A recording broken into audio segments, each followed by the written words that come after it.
بسم الله والحمد لله والصلاة والسلام على رسول الله وعلى آله وصحبه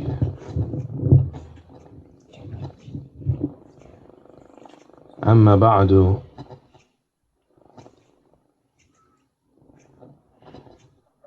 For these sessions that we have in front of us, we want to take some benefit from a tremendous book by the great scholar Abdurrahman ibn Nasr as-Sa'di rahmatullahi alayhi. From a book that he wrote defining Islam and outlining how Islam protects a person from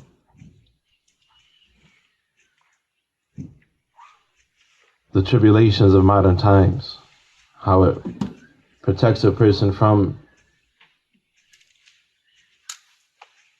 many of the principles that Western society is built upon and the claims that Western society is built upon. In this book it is called Usul ad-Din, the fundamentals of the religion, and we'll be reading some Ru'us al-Aqlam, some cliff notes from the book, summarizing and taking some benefit. Shaykh As-Sa'di rahimahullah ta'ala, he begins the book by explaining Islam with a general explanation and then with a detailed explanation, with a general explanation and then with a detailed explanation. So a general explanation is something that a person should be able to remember without taking much notes. A detailed explanation is something that a person probably wants to take notes for. Barakallahu feekum.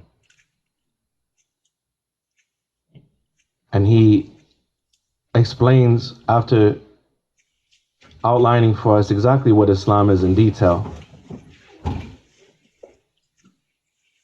how Islam protects the people from disbelief, and from the two things that the society that we live in is built upon, which is al-kufru wal-ibahiyya, disbelief or ilhad, atheism, and al-ibahiyya, immorality. And how when the disbelievers colonized the lands of Islam in the 19th century, how one of the most effective things that they did to keep Islam at bay and to make sure that the Muslims never returned to their strength was to change the school system of the Muslims, how the Muslim children are educated. And so the majority of this book is an explanation of many principles that the disbelievers promote in their school systems. And this is something of great interest to us, in as much as that many of us were miseducated in these school systems, and many of us have our children in these school systems. And unfortunately, many of us show very little concern or importance to inoculating our children and protecting our children from the evils that these systems are built upon. The Shaykh, he begins by saying, فَإِنَّ اللَّهَ تَبَارَكَ وَتَعَالَى يَقُولُ, certainly Allah Tabarak wa Ta'ala, blessed be He, exalted the Most High, says, وَمَنْ يَبْتَغِي غَيْرَ الْإِسْلَامِ دِينًا فَلَنْ يُقْبَلَ مِنْهُ, that whoever desires other than Islam as a religion, it will never be accepted from him. It will never be accepted from him. وَقَالَ تَعَالَى, and Allah exalted be He, the Most High, said, إِنَّ الدِّينَ عِنْدَ اللَّهِ الْإِسْلَامِ, indeed the religion in the estimation of Allah Tabarak wa Ta'ala is al-Islam. Indeed the religion with Allah is al-Islam. And He said Tabarak wa Ta'ala in verse number 64 Surah Ali Imran, فَإِن تَوَلَّوْا فَقُولُوا اشْهَدُوا بِأَنَّا مُسْلِمُونَ, and if the people were to turn away from accepting your message, O Muhammad sallallahu alayhi wa sallam, then say, ishhadu, testify that we are Muslimun, that we are those that have submitted to Allah Tabarak wa Ta'ala. وَقَدْ فَصَّرَ اللَّهُ الْإِسْلَامِ فِي مَوَاضِعَ مِنْ كِتَابِهِ. Allah Tabarak wa Ta'ala has explained Islam in a number of places in His book. So if we want to define any concept in the religion, then the best place that we can look to define something in the religion and get the definition for it is in the speech of Allah Tabarak wa Ta'ala. So Allah Subhanahu wa Ta'ala, He has defined Islam.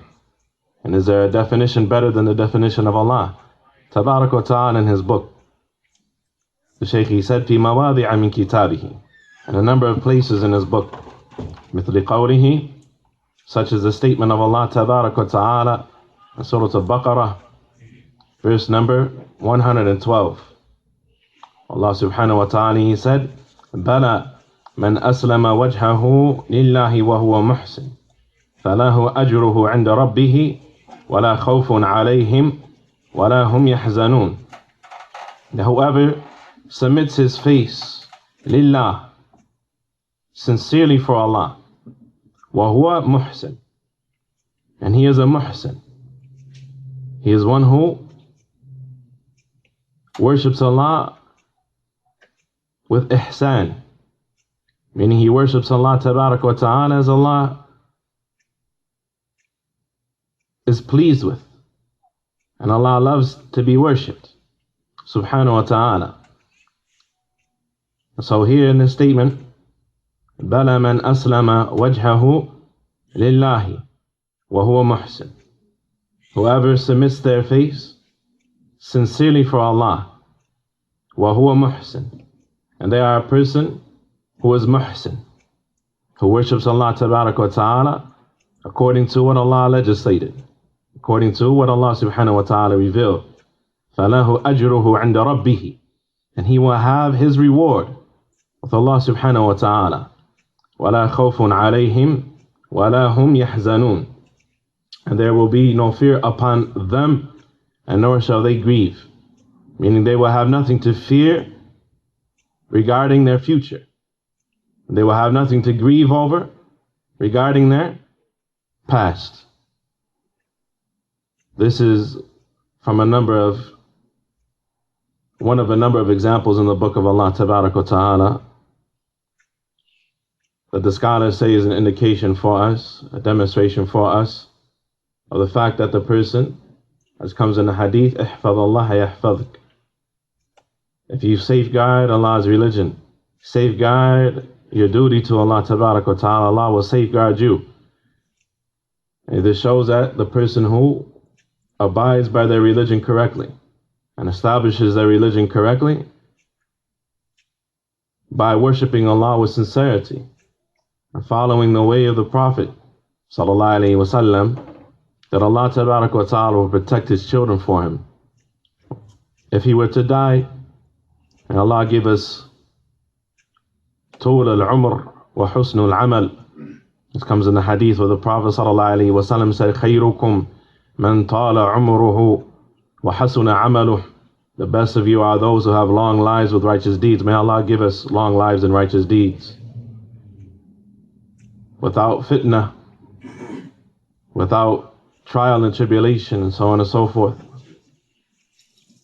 The person who abides by the teachings of Islam, Allah Tabarak wa Ta'ala, as a reward, from the reward, فَلَهُ أَجْرُهُ عِنْدَ رَبِّهِ, he will have his reward with Allah Tabarak wa Ta'ala.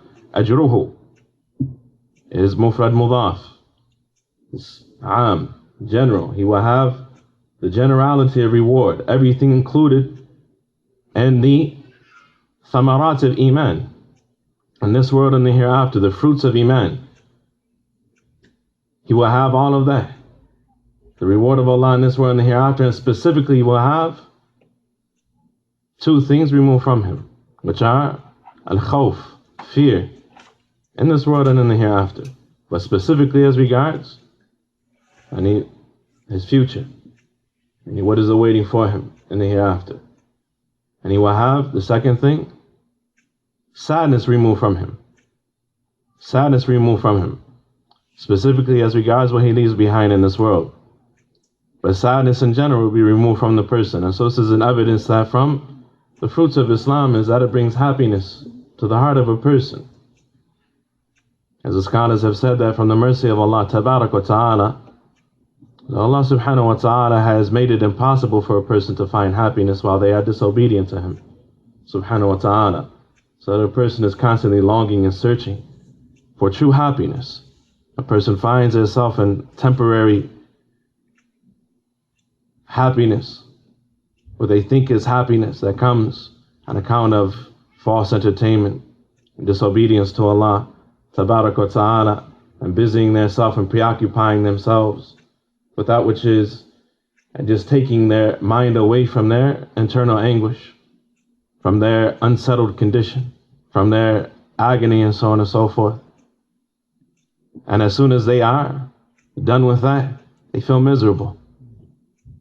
As soon as they are finished being distracted by the mulhiyat of the dunya, by the distractions of this world, and we live in a time where people are more distracted than any other time,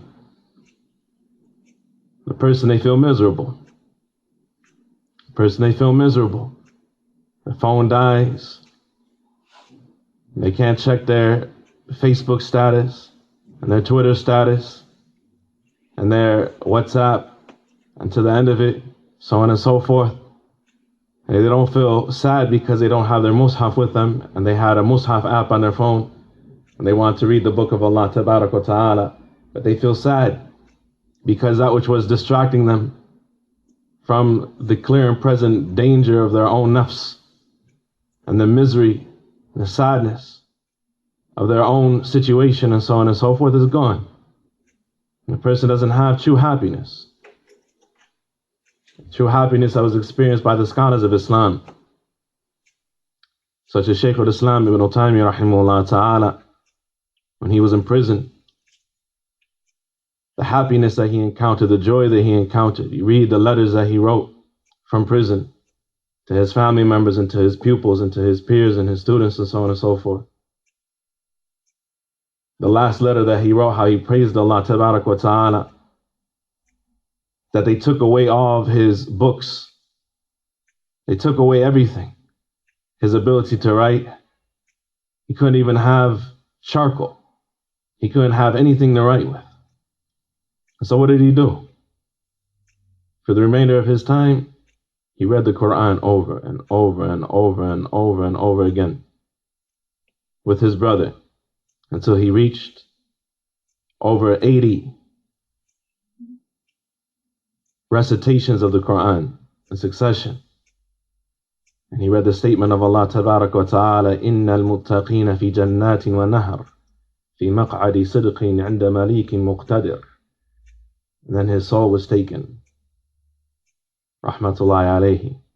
Indeed, the believers are in guidance, will be surrounded by gardens and rivers, in a station of genuineness and trueness, عِنْدَ مَلِيكٍ مُقْتَدِرٍ, and proximity and closeness to the one who is the divine sovereign king of the universe, who is muqtadir, who has power over all things. And the believer, he has inner peace on account of Islam. Now think about what is being said in this verse, where Allah Tabarak wa Ta'ala has defined Islam, and some of the scholars have said, such as the Shaykh Hamoud al-Tawajiri, rahmatullahi alayhi, in his voluminous book, his tremendous book that he wrote about the strangeness of Islam, Ghurbatul Islam, in 2 thick volumes.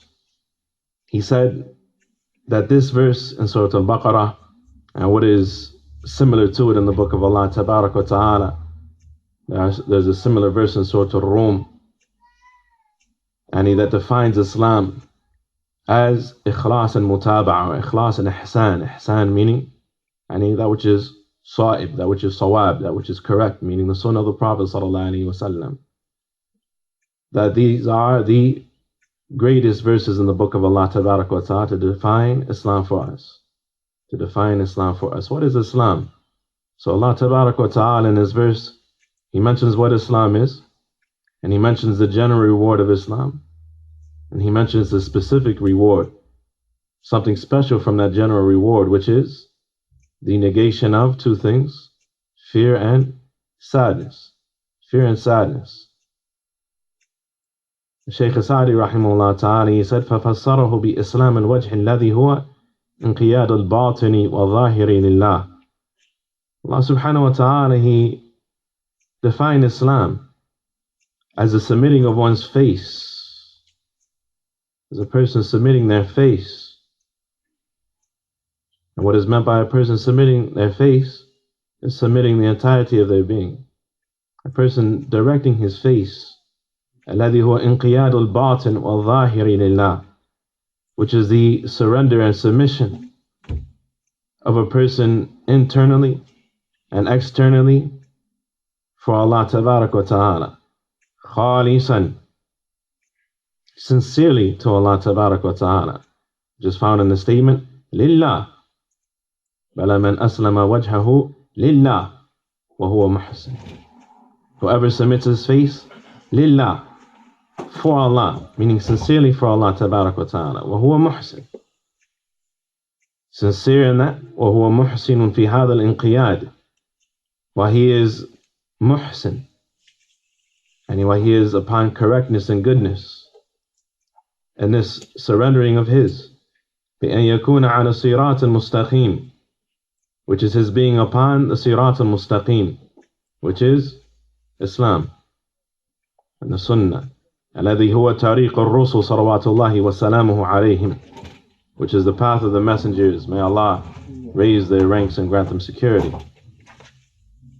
وكذلك قوله تعالى, likewise, similar to that is the statement of Allah tabarak wa ta'ala, قولوا آمنا بالله وما أنزل إلينا وما أنزل إلى إبراهيم وإسماعيل وإسحاق ويعقوب والأسباط.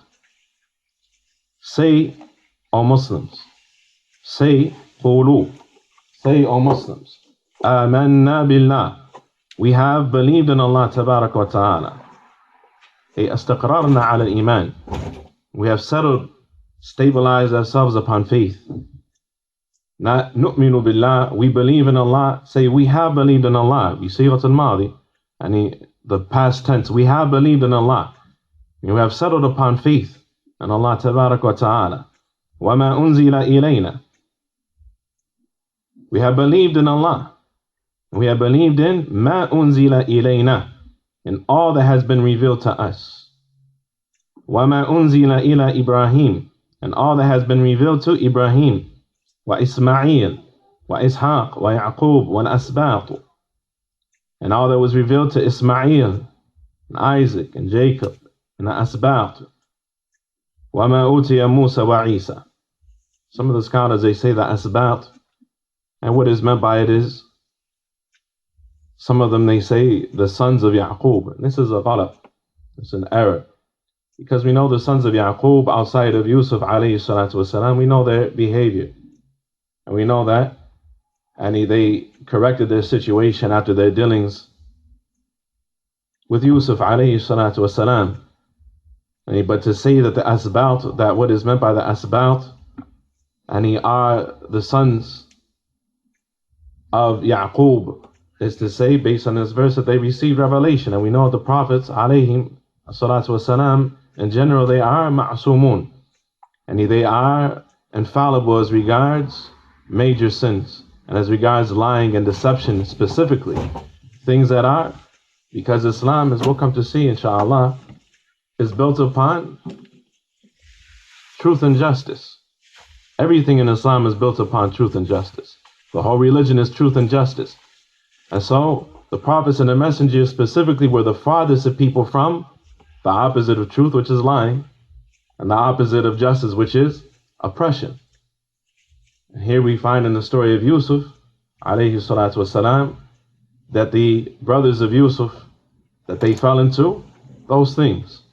The Asbat, in general, they were the tribes of Israel, the prophets that came to the tribes of Israel. The origin of those tribes came from the brothers of Yusuf alayhi salatu wasalam. وَمَا أُوتِيَ مُوسَى وَعِيسَى, and all that was received by Musa and Isa, we believe in all of it. وَمَا أُوتِيَ النَّبِيُّونَ مِنْ رَبِّهِمْ, and all that the Nabiyun, that the prophets received from their Lord. لا نفرق بين أحد منهم ونحن له مسلمون. We do not distinguish between any of them, believing in some or rejecting the others. وَنَحْنُ لَهُ مُسْلِمُونَ. We don't make a distinction between the prophets and the messengers as regards accepting some and rejecting others, and we have surrendered to Allah Tabaraka wa Ta'ala. And so in the beginning of the verse, Allah mentions the affairs of belief, and in the end of the verse He mentions وَنَحْنُ لَهُ مُسْلِمُونَ, and we have surrendered sincerely for Allah Tabaraka wa Ta'ala. He mentions submission. So the two things that are found in this verse are belief and submission. Belief and submission. فَفَصَّرَهُ بِالْاعْتِقَادَاتِ وَالْإِيمَانِ بِاللَّهِ. So Allah Subhanahu wa Ta'ala, He explains Islam to be correct beliefs and faith in Allah Tabaraka wa Ta'ala. وَمَا لَهُ مِنَ الْأَسْمَاءِ الْحُسْنَى, and to believe in all that Allah Tabaraka wa Ta'ala possesses of beautiful names. وَصِفَاتِ الْعُلْيَةِ, and all that He possesses of lofty attributes. وَبِالْإِيمَانِ بِكُلِّ رَسُولٍ أَرْسَلَهُ اللَّهُ. And this is found in the statement, we have believed in Allah.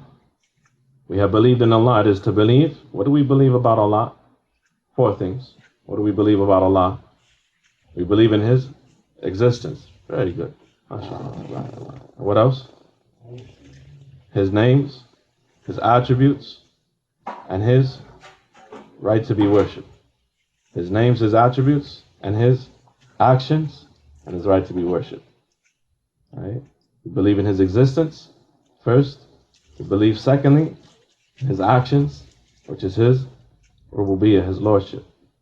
We believe in His names and attributes. We believe in His right to be worshipped. So this is found in the statement, we have believed in Allah. وَبِالْإِيمَانِ بِكُلِّ رَسُولٍ أَرْسَلَهُ اللَّهُ. And He has defined it as belief in every messenger that Allah has sent. وَبِكُلِّ كِتَابٍ أَنزَلَهُ اللَّهُ عَلَى جَمِيعِ الرُّسُلِ.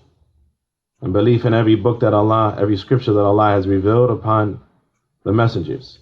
خصوصا ما سمي بهذه الآية الكريمة من صفوة الرسل أهل الشرائع الكبار. And specifically those that are mentioned in this verse from the best of the messengers, those that received the greatest revelation from Allah Tabaraka wa Ta'ala, that are mentioned in this verse. وبالخضوع والانقياد لله ظاهرا وباطنا. So the first thing that we have in the verse is the affair of belief. Belief in Allah and belief in the messengers.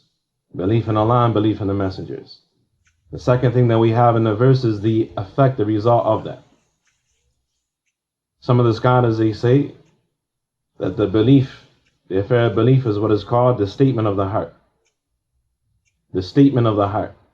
And what a person believes inside. What a person, and يتحدث به نفسه.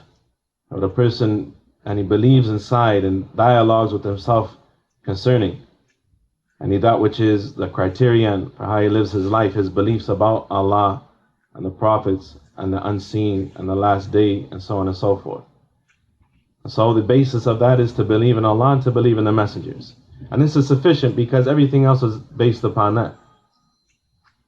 The belief in Allah and the belief in the messengers. And the belief in Allah Tabaraka wa Ta'ala, and He is known and realized logically. It is known and it is realized logically by the fitra of the human being. And then there are some things, and that are from the affairs of belief that we can understand by way of logic, but the details of those things are dependent upon revelation from the prophets and the messengers. So a person can logically, for example, believe in the sending of prophets and messengers by Allah Tabaraka wa Ta'ala. He knows that Allah Subhanahu wa Ta'ala is all merciful. And he knows that Allah Tabaraka wa Ta'ala is all wise, and Allah will not leave mankind purposeless on the earth. And he knows that Allah Tabaraka wa Ta'ala will not leave mankind without rewarding the righteous and punishing the wicked, and so on and so forth. He can believe in Allah and believe in the prophets and believe in the Day of Judgment with an iman that is mujmal, and with a general broad faith and belief. But as for the details of those things, he can't reach the details of those things with what? With his logic. He can only reach the details of those things by way of the prophets and the messengers. And so the mention of the belief in Allah and the belief in the messengers is the basis of all the rest of beliefs in Islam. Allah Tabarak wa Ta'ala didn't have to mention the belief in the Qadr, the belief in the angels, the belief in to the end of it, because he mentioned the belief in Allah, the belief in the messengers, and including the belief in the messengers is the belief in the scriptures. And everything else is built upon that. What's the result of that? That a person believes this about Allah and he believes this about the messengers. Is al-inqiyad, al-khudu'. So he defined it bil-khudu' wal-inqiyad lillahi zahiran wa batinan. Islam is humility and subservience for Allah Tabarak wa Ta'ala, inwardly and outwardly, bi ta'atihi wa ta'ati rusuli, by obeying Allah and obeying His messengers. وَبَيَّنَ تَعَالَى أَنَّ هَذَا هُوَ الْهُدَى. And Allah Tabarak wa Ta'ala at the end of the verse has clarified that this is guidance. This is the definition of guidance. The definition of guidance is belief, correct belief and submission. Correct belief and submission sincerely for Allah Tabarak wa Ta'ala. Correct belief and submission sincerely for Allah Tabarak wa Ta'ala. وَأَنَّهُ لَا يَحْصُلُ الْاحْتِدَاءُ بِغَيْرِ هَذَا الطَّرِيقِ. And he informed that it is impossible for a person to attain guidance, to be guided in any other way than this. Then what? Than having correct beliefs, following the guidance of the prophets and the messengers, and submitting, surrendering to Allah Tabarak wa Ta'ala.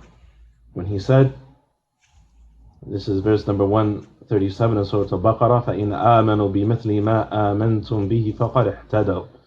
And if they were to believe in the likes of what you have believed in, then they will be rightly guided. فَإِنْ تَوَلَّوْا فَإِنَّمَا هُمْ فِي شِقَاقٍ. And were they to turn away disinterested, then they will find themselves in a state of shiqaq. I mean, they will be in one shaq, in one direction, and the truth will be in another direction. They will be in clear opposition to the religion. فَبَيَّنَ تَعَالَى أَنَّهُ لَا يَحْصُلُ الْهُدَى وَالْاحْتِدَاءُ بِغَيْرِ هَذَا الطَّرِيقِ. So Allah here has clarified that guidance and following guidance cannot be guided except by this way, which is the way of the prophets and the messengers, built upon correct belief and submission to Allah Tabarak wa Ta'ala. And so Islam is built upon a tasdeeq wal inqiyad. The asl of Islam, that if it is violated in any way, with a violation that completely goes against it in any way, then a person leaves Islam. Is a tasdeeq wal inqiyad. Is that a person, as regards what Allah has informed and the Prophet ﷺ has informed, they believe that it is all the truth. And as regards what Allah subhanahu wa ta'ala has ordered and forbidden, and what the Prophet ﷺ has ordered and forbidden, they believe that it must be complied to, it must be submitted to. If a person was to say about any affair of the religion, while knowing that it came from Allah or from the Prophet ﷺ, that they don't believe it, then even if they said that they believed everything else, would they be a Muslim? If a person was to say about any of the affair of the religion, that they know that Allah subhanahu wa ta'ala has ordered with, or the Prophet ﷺ has ordered with, and it is something within their capability, and it's something that they know that has been directed at them, because what has been directed at us are those things that we have the ability to do, right? Those things that we are responsible for personally. A person says, I don't have to submit to that, I don't have to surrender to that, that doesn't apply to me. This person would find himself with such a statement on the brink of collapse and destruction. That statement puts him at jeopardy of leaving Islam. That is why innovation is so dangerous in Islam. When you find people that come with ta'wilat batila, with false misinterpretations of the religion, to try to explain away matters of belief, or try to explain away certain orders of Allah and prohibitions of Allah tabarak wa ta'ala, then you can understand and realize the reality of the statement of the Salaf, al-bid'ah barid al-kufr. Innovation is the herald of kufr. It announces the arrival or the approach of disbelief. Yani it leads, meaning to disbelief. Innovation leads to disbelief. And so Islam is built upon at-tasdeeq wal-inqiyad, belief and submission. It is built upon belief and submission. Everything in Islam is either information or rulings. The information must be believed in, and the rulings must be submitted to and complied with. This is the basis of Islam, the foundation of Islam. Everything is built upon it. This is the definition of Islam. So if a person says that they are a Muslim, when they utter the shahadatayn, this is what they have, this is what they must abide by. This is the basis of it. And if a person, if their Islam is built upon other than that, then they are at risk of going astray and leaving Islam. So if a person wants to strengthen their Islam and give longevity to their religion, then they need to strengthen their beliefs, and they need to have ta'zeem, veneration, and respect for the orders and prohibitions of Allah tabarak wa ta'ala, and know that they are to be complied to and submitted to. That is why, from the mercy of Allah tabarak wa ta'ala, our scholars, they say, is that as regards the most important obligations, such as the 5 daily salawat, that there are a number of things that surround the salawat and are connected to them, like the preparation that a person makes to come to the masjid, putting on good clothing, and making sure that he's not funky coming to the masjid, right? Making sure that he comes to the house of Allah tabarak wa ta'ala, and with sakina wal waqar, and with calmness and tranquility, and in a respectable fashion, and so on and so forth. And that he, upon entering the house of Allah tabarak wa ta'ala, he prays tahiyatul masjid. He doesn't sit until he prays 2 rak'ah, the greeting of the masjid. And that he surrounds the salawat with the sunan before and after, and the likes of these things. This is from ta'zeem awamirillah, from glorifying and venerating and giving great importance to the orders of Allah tabarak wa ta'ala, is that the person places a protective barrier between him and those things that are most important. Because if he's given importance to those things, many of which are recommended, then if he has any sense and any intelligence, then what is the most important, and the thing that is the entire purpose of what he is doing, and the goal of what he is doing, which is the establishment of the mandatory salat itself, will be given more importance. And so the religion is built upon at-tasdeeq wal-inqiyad, is built upon belief and submission. Belief and submission. The person who wants to safeguard his religion will increase in his belief and will increase in beneficial knowledge. There's nothing in the religion. Ibn Qayyim rahmatullahi alayhi, he said in his book As-Sawa'iq al-Mursala ala al-Jahmiyya wal-Mu'attila, he said, فَكُلُّ مَسْأَلَةٍ عِلْمِيَّةٍ فَهِيَ عَمَلِيَّةٌ وَكُلُّ مَسْأَلَةٍ عَمَلِيَّةٍ فَهِيَ عِلْمِيَّةٌ. There is no affair of the religion that is ilmi in nature, that is in its nature, in its basis, an issue of knowledge, like matters of belief, what we believe about Allah, what we believe about the last day, so on and so forth, except that it is also an issue of action. And there is no matter, no issue that is connected to action, except that it is also a matter of ilm, a matter of knowledge and belief. So everything in the religion that is a matter of belief.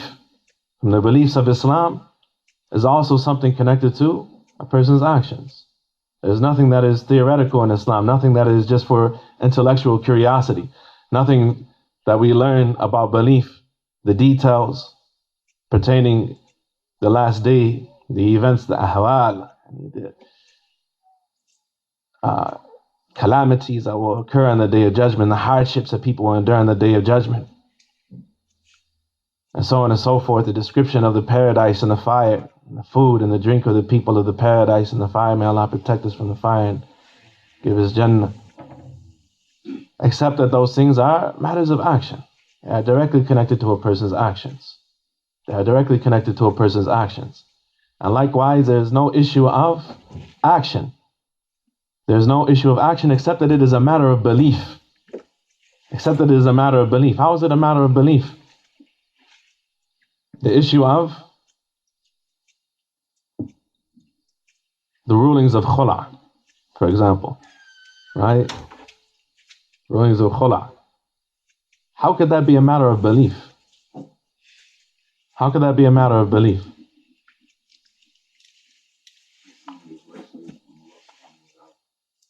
They believe that it was legislated by Allah Tabarak wa Ta'ala. So if a person was to say, upon being informed, and he have a particular ruling in the religion. I remember a person, may Allah guide him, he said some years ago to me that he wanted to marry a woman. And I said, well, tell me more. And he said, well, the good thing is she's not a Jew, she's not a Christian, she ain't nothing. She wants to be a Muslim. She wants to be a Muslim.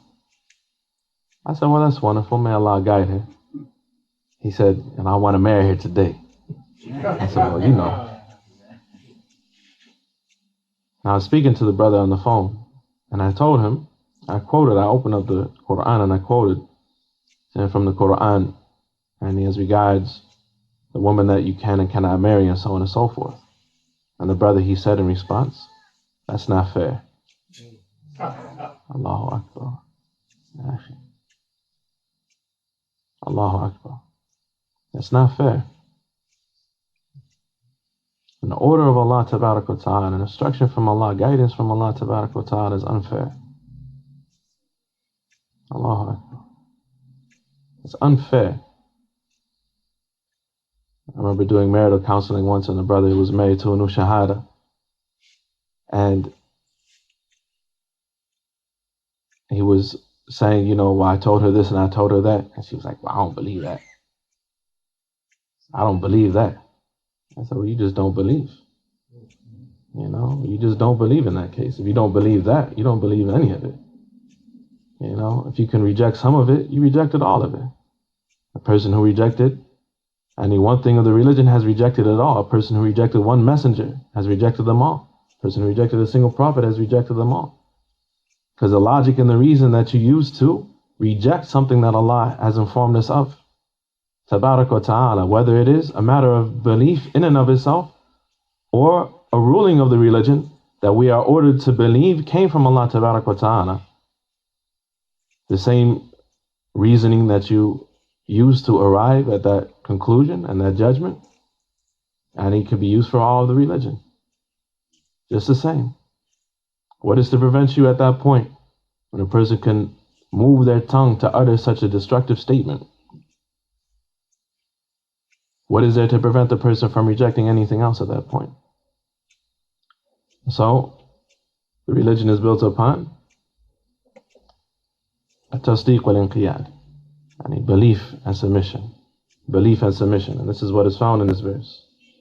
وَهُوَ الَّذِي هَدَى بِهِ عِبَادُهُ عَلَى أَلْسِنَةِ رُسُلِهِ خصوصا الهدى العظيم التام الذي جاء به خاتم الرسل وإمامهم محمد صلوات الله وسلامه عليه من الحق علما وعملا واعتقادا وسلوكا. He said, and this is the guidance therefore, that Allah Tabarak wa Ta'ala, this is the guidance by which Allah Subhanahu wa Ta'ala guided His slaves upon the tongues of His messengers in general. And specifically, it is the tremendous guidance the tremendous complete guidance that the finality of prophets and messengers and the Imam of the prophets and messengers, Muhammad sallallahu alaihi wasallam, came with. That which he came with of the truth, pertaining knowledge and action, and pertaining i'tiqad and suluk, pertaining knowledge and action, pertaining belief and behavior. وهو صدق في أخباره النافعة والعدل في أوامره ونواهيه. So he's building here. And this is the general definition of Islam, and this is the conclusion of his words. The first thing we heard in the first verses, which was the number of the verse in Surah Al-Baqarah, verse 112 in Surah Al-Baqarah. But based on that, Islam is sincerity and ihsan. Sincerity and ihsan. Ihsan is being correct in your worship, which is done by following what Allah revealed. So it is sincerity in following the Sunnah. It's the definition of Islam. And then he further elaborated and said that Islam is belief and submission. It is belief and submission. And then he is building upon that, and he says, and it is as-sidqu fi akhbarihi nafi'ah, as regards its beneficial akhbar, as regards its beneficial information, where it has informed us of, it is true. And as regards its awamir and nawahi, its orders and prohibitions, it is fair and just. And so Islam, everything in Islam is either information or rulings. Information or rulings. In the Arabic language, you have al-khabr wal-insha. Wa min al-insha, al-awamir wal-amr wal-nahi. Right? And language, in the Arabic language, everything is any khabr, information, or insha, any what is called insha, and from that category you have orders and prohibitions, instructions. Right? Any instructive speech. And so, as regards the information that is found in the speech of Allah and the speech of the Prophet ﷺ, it is true. And as regards the orders and prohibitions, the laws of Islam, it is justice. And so Islam is sincerity to Allah, following the Sunnah of the Prophet ﷺ. It is belief and submission. And it is truth and justice. And these things, they are interconnected to each other. They are interconnected to each other. The basis of Islam is belief and submission. Belief in what? Belief in the truth. Submission to what? Submission to the justice of Islam. And doing that, because that is the meaning of submission, right? To accept that, doing that sincerely for Allah Tabarak wa Ta'ala. And following the Sunnah of the Prophet sallallahu alaihi wasallam. So Islam is belief. Islam is belief and submission. It's belief and submission to the truth and justice that came from Allah Tabarak wa Ta'ala, sincerely for Allah, according to the Sunnah of the Prophet sallallahu alaihi wasallam. So this is the outline that he has provided for the general definition of Islam. The general definition of Islam. وإذا أردت بيان ذلك والإشارة إليه على وجه التفصيل, and if you want a clarification of that and an allusion to it in detail, then it is as follows. فإن دين الإسلام أمر العباد أن يؤمنوا بالرب العظيم الملك القدوس السلام المؤمن المهيمن العزيز الجبار المتكبر الخالق البارئ المصور الذي أحاط بكل شيء رحمة وعلما وقدرة ومشيئة.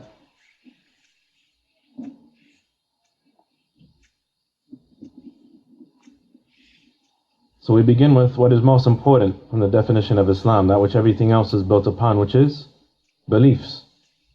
Beliefs is the basis of Islam. Everything is built upon what we believe.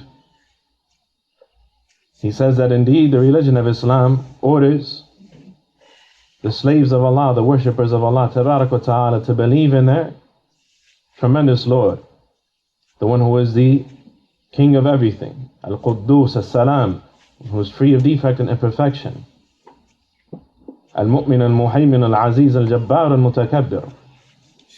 And the one, Al-Mu'min, and the ulama, they say Al-Mu'min is the one who, Tabarak wa Ta'ala, from the meanings of Al-Mu'min, is the one who proves the trueness of the prophets and the messengers, and who fulfills his promise to the believers. Fulfills his promise to the believers. And they believe in, and then he mentions many of the names of Allah. Al-Rab, Al-Azim, Al-Malik, Al-Quddus, Al-Salam, Al-Mu'min, Al-Muhaymin, Al-Aziz, Al-Jabbar, Al-Mutakabbir. It's the basis of our belief. It's what we believe about Allah Tabarak wa Ta'ala. There's nothing, the scholars say, that will increase the iman of a person more than learning about the meanings of the names of Allah Tabarak wa Ta'ala. There's nothing that will increase a person's iman more than knowing about the meanings of the names of Allah Tabarak wa Ta'ala.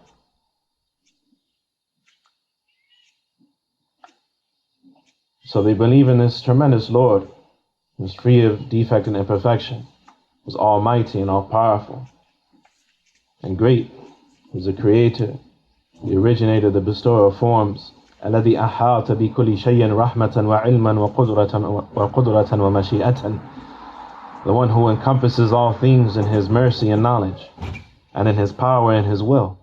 فإنه بكل شيء عليم, for verily he has knowledge of all things. وعلى كل شيء قدير, he has power over all things. ونفذت مشيئته في جميع الموجودات, his will, his divine will تبارك وتعالى, is executed within the entirety of the universe, within all that exists. فَمَا شَاءَ اللَّهُ كَانَ, so whatever he wills occurs. وَمَا لَمْ يَشَأْ لَمْ يَكُنْ, and what he does not will not occur. Tabarak wa Ta'ala. Ibn Qayyim in his book Al-Fawaid, he said, أصل الخير كله أن تعلم أن ما شاء الله كان وما لم يشأ لم يكن. The basis of all good in your life is to know that whatever Allah wills will happen, and whatever He does not will not happen. The basis of all good, التوكل على Allah, is built upon that. ومن يتوكل على الله فهو حسبه. Whoever relies upon Allah, Allah is sufficient for him. Allah will suffice him in all affairs. So he knows this about Allah Tabarak wa Ta'ala, that Allah is in control of everything. وَقْعَ كَمَالِ قُدْرَتِهِ وَمَشِيئَتِهِ. Now what he wills is in accordance to his perfect power and his perfect will. فَإِنَّهُ حَكِيمٌ فِي كُلِّ مَا خَلَقَهُ مِنَ الْمَخْلُوقَاتِ.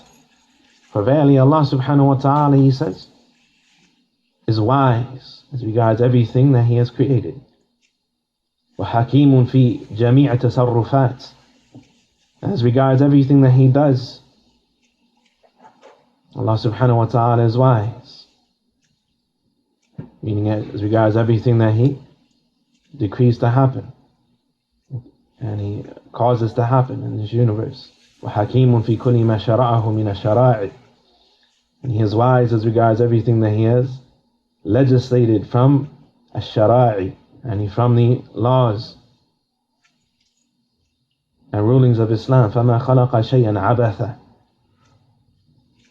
So He knows that this Creator, who is free of imperfection, who is all-knowing and all-powerful, that He does what He does and reveals what He reveals in accordance to His wisdom, Tabarak wa Ta'ala.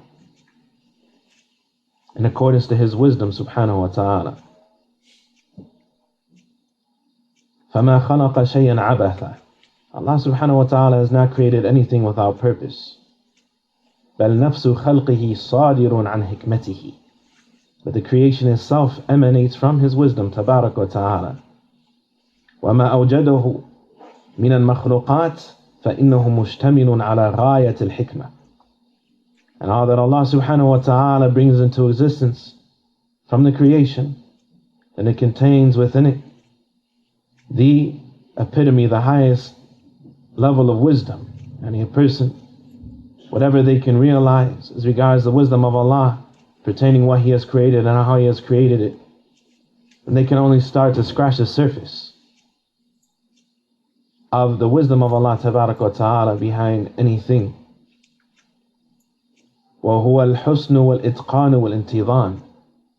So as regards wisdom, he said wisdom is al-husnu wal-itqanu wal-intizam. It's a nice definition. Wisdom is the beauty of a thing, the precision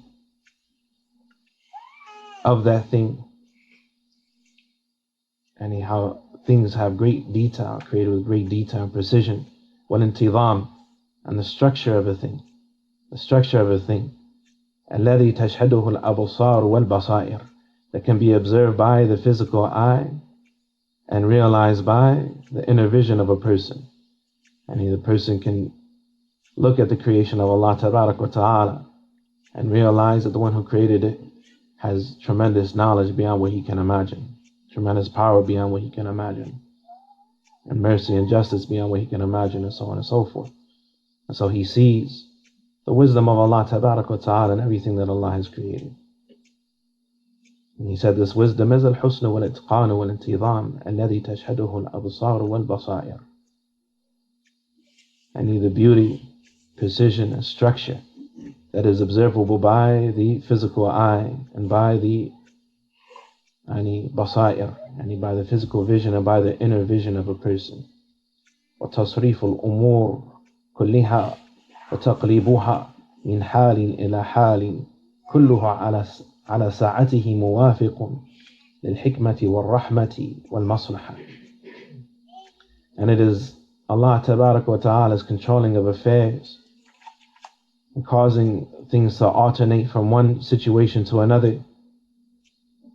All of this, he said, in His vastness, all of this in His vastness is in agreement to divine wisdom and mercy, wal maslaha, and that which is of a greater good. وَكَذَلِكَ مَا شَرَعَهُ مِنَ الشَّرَاعِ. And that just as that is the case with what Allah has created, that you can observe with your eye and with your heart the beauty of that thing, and the precision of that thing, and the structure of that thing, how that thing is well structured, and how things are connected, and these systems of nature and ecosystems and all that sort of stuff connected together. And likewise as regards the revelation that Allah Tabarak wa Ta'ala sent, he sees the beauty, the second thing, the beauty, the itqan, the precision, and the intizam, and the structure of it. And the structure of it. And the person who has understanding, and he is a person who has knowledge that is principled knowledge. It's built upon fundamentals. It's built upon principles. Right? Principles are things that gather a great deal of knowledge in a few words. A great deal of knowledge in a few words. As opposed to the person, مَنْ رَامَ الْعِلْمَ جُمْلَةً ذَهَبَ مِنْهُ جُمْلَةً. The person who tries to get knowledge all at one time is going to leave him all at one time. So if he wants to learn, he has to get the framework of what he's trying to learn. He has to get the structure. He has to see how things fit together. And so we have what? The arkan of Islam, the arkan of Iman, the principles that have been identified by the scholars of Islam, and so on and so forth. He has a framework. He has a framework to build upon. He sees in everything that Allah Tabarak wa Ta'ala has revealed, as was stated by Shatibi rahimahullah ta'ala, that the scholar of Islam, he sees the religion as one single cohesive entity. And he sees how it all fits together and it all connects together. And the lay person, the ignorant person, and he sees a bunch of scattered issues. This. He reads the book of Allah Tabarak wa Ta'ala and he sees how Allah Subhanahu wa Ta'ala starts talking about matters of belief and then switches over to some matters of rulings. And then while mentioning those rulings, at the end of those verses, pertaining His orders and prohibitions, He'll mention His names and His attributes and so on and so forth. the mustashrik, kafir, mulhid, the atheist, orientalist, disbeliever, he opens up the Quran and he says that it's just scattered. There's no logical order to it. Allahu Akbar. Ya Jahil. And it's mu'jiz. And it's something that's miraculous in its structure. And the believer, when he looks at the religion, looks at the statements of the Prophet ﷺ, and he sees that they are statements fi ghayat al-hikmah, at the highest level of wisdom. He looks at the words of Allah tabarak wa ta'ala, and he sees al-husnu wal-itqan wal-intidam. He sees this wisdom of Allah. What is wisdom? Three things: the beauty, the precision, and the structure. The beauty, the precision, and the structure.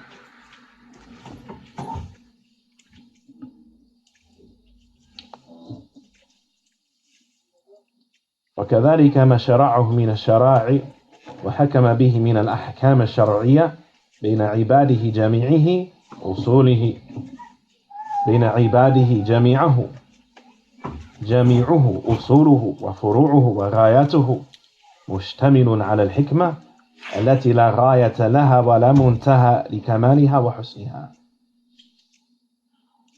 So in everything that Allah has revealed, and in all the laws of the religion that Allah Tabarak wa Ta'ala has issued between His slaves, He sees that all of it, the usul and the furu' and the ghayat, meaning the maqasid, and He sees that the fundamentals and everything that is built upon the fundamentals, that is peripheral or that branches out, wa ghayatuhu, and in the ultimate objectives, the purposes and the meanings and so on and so forth, that they contain within them wisdom that is limitless. التي لا غاية لها is limitless wisdom. Limitless wisdom. Ibn Qayyim, he said in his book Miftah Dar al-Sa'ada, he said if a person was to try to count out the wisdoms of any of the shara'i of Islam, any of the laws of Islam, take any of the rulings of Islam and look at the benefit that they bring to the individual and the society and the family and so on and so forth, that if a person was to identify at great length everything that has been uttered by the scholars of Islam, everything that has been realized by human beings about the wisdom of these rulings, that what is obscure to them and what is hidden to them and what is unknown to them is far beyond what is known to them. Just like is the case with the creation of Allah Tabarak wa Ta'ala. And what is realizable and observable and so on and so forth from the creation of the wisdom of Allah Tabarak wa Ta'ala, that which is hidden to us and obscure to us and so on and so forth is far beyond that. It is far beyond that. وكما أنه بكل شيء عليم وعلى كل شيء قدير وله الحكمة في خلقه وأمره وقضائه وشرعه فإن ذلك كله مملوء من رحمته التي من آثارها الخيرات والبركات وأنواع المنافع والمصالح الدينية والدنيوية الظاهرة والباطنة. There was a logical sequence to the speech of the Shaykh. He said, the person knowing that there is a tremendous creator who is free of imperfection. He knows that that creator created everything with what? With knowledge and power. His creation is evidence of His knowledge and His power and His wisdom. And he sees that everything that was created by the Creator contains the highest level of wisdom, and everything revealed by the Creator contains the highest level of wisdom. He said, so just as he sees that Allah Tabarak wa Ta'ala has knowledge of all things, power over all things, and limitless wisdom as regards His creation, what He creates, and as regards what He legislates, as regards His qada and as regards His shara', as regards the qadr, and what He causes to happen and decrees, Tabarak wa Ta'ala, has decreed to occur and predestined, and as regards the shara', as regards the law and as regards the revelation itself, that just as it is the greatest evidence of His wisdom and he sees that the entirety of what Allah has created and the entirety of what Allah subhanahu wa ta'ala has revealed, that it is mamlu'un min rahmatihi. It is filled with the mercy of Allah subhanahu wa ta'ala. There's a tremendous risala, it's called Risalatun fil Qadr, by Shaykh al-Islam Ibn Taymiyyah rahimahullah ta'ala. It's printed some years ago. He said, may Allah have mercy upon him, that كل ما خلقه الله تبارك وتعالى فهو خير. Everything that Allah subhanahu wa ta'ala has created, then it is khair, it is goodness, and it is mercy from Allah تبارك وتعالى. And he said, ولولا في ذلك إلى قول النبي صلى الله عليه وسلم السعيد من وعظ بغيره. He said, rahmatullahi alayhi, if the only thing that we knew about the mercy of Allah as regards the bad things that happen in the world around us, and so on and so forth, is the statement of the Prophet sallallahu alaihi wasallam that as-sa'idu man wu'idha bighayrihi la kafa. As-sa'id, the person who was successful and happy, saved, and so on and so forth, is the person who was admonished bighayrihi, by way of others, meaning by way of seeing other people destroyed and other people ruin themselves and so on and so forth. He learns a lesson of who not to be and how not to be and so on and so forth. Then that will be enough of a mercy for us. Then that will be enough of a mercy for us. Everything that Allah creates, everything that Allah decrees is khair. It is good. If a person really understood that, imagine how optimistic you would be. Right? Imagine how optimistic the person would be, right? We have very limited perspectives and limited minds, and we have some safah with us, some foolishness with us, and so on and so forth. May Allah remove a safah, foolishness, from our minds. Everything that Allah tabarak wa ta'ala has decreed and created and so on and so forth, and even the purpose of its existence, and its existence is tremendous goodness. The purpose of its existence is tremendous goodness from Allah tabarak wa ta'ala. He says that he sees that everything that Allah, Shaykh Asadi says, everything that Allah has created, everything that He has ordered, everything that He has preordained, and everything that He has legislated, إِنَّ ذَلِكَ كُلَّهُ مَمْلُوءٌ مِّن رَحْمَتِهِ الَّتِي مِنْ آثَارِهَا الْخَيْرَاتُ وَالْبَرَكَاتُ وَأَنْوَاعُ الْمَنَافِعُ. He sees that all of that is filled with the mercy of Allah, the effects of which are al-khayrat, all of the goodness that happens in the lives of people, wal-barakat, and blessings, and all sorts of benefit, wal-masalih ad-diniyya wal-dunyawiyya, and the advantages that a person incurs that are of religious nature and a worldly nature, al-zahir wal-batina, those things that are external and those things that are internal of benefit. وَفِيهَا مِنَ النِّعَمِ وَالْخَيْرَاتِ مَا لَا يُعَبِّرُ عَنْهُ الْمُعَبِّرُونَ, and they contain blessings and goodness that are beyond description, beyond what a person can express with his tongue. وَلَا يَقْدِرُ أَنْ يَصِفَهُ الْوَاصِفُونَ, that which is beyond what a person can describe. بَلْ هِيَ نِعَمٌ لَا تُعَدُّ وَلَا تُحْصَى. But in everything that Allah tabarak wa ta'ala has created, and in everything that Allah subhanahu wa ta'ala has legislated, and everything that Allah tabarak wa ta'ala has preordained, and everything that Allah tabarak wa ta'ala has ordered, those things contain within them blessings that are beyond what can be counted and enumerated. If a person was to look at the prohibitions of Allah subhanahu wa ta'ala, this is the basis of our understanding of what Islam is. These are the building blocks of our religion to understand the correct belief about Allah tabarak wa ta'ala. This is the correct belief about Allah, to understand Allah's knowledge, His power, His wisdom, and now we're at His mercy. Right? His knowledge, His power, His wisdom, and His mercy tabarak wa ta'ala. And he observes that his Lord is merciful beyond what he can imagine as regards everything that He has created, as regards everything that He has ordered, as regards everything that He has preordained, and as regards everything that He has revealed and legislated. Tabarak wa ta'ala. وَمَا بِكُم مِّن نِعْمَةٍ فَمِنَ اللَّهِ ثُمَّ إِذَا مَسَّكُمُ الضُّرُّ فَإِلَيْهِ تَجْأَرُونَ.